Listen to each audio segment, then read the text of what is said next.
ராணி Caitlyn Liu. நாக ஆன்மீகத்தின் தலைவரான Caitlyn Liu பிரிட்டனுக்கு எதிராக கிளர்ச்சி செய்தார். இவர் 13 வயதில் ஹெக்டா சமய இயக்கத்தில் சேர்ந்தார்.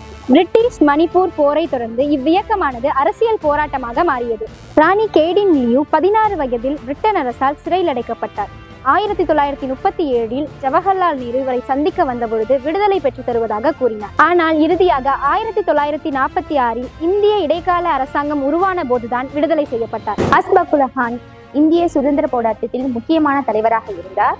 அவருக்கு நீதிமன்ற விசாரணையின் போது மரண தண்டனை விதிக்கப்பட்டது. சந்திரசேகர ஆசாத், சச்சோந்தாரி, ராஜேந்திர லஹரி ஆகியோர் 1925ஆம் ஆண்டு நடத்திய அகோரி ஆயுத கொள்கையில் தனது நண்பரான ராம் பிரசாத் பீஷ்மாலுடன் இணைந்து ஆயுத புரட்சியில் ஈடுபட்டார். அது மட்டுமன்றி இந்துஸ்தான் ரிபப்ளிக் அசோசியேஷன் உடைய முக்கிய தலைவராகவும் இருந்தார். 1927 டிசம்பர் 19 அன்று தூக்கிலிடப்பட்டார்.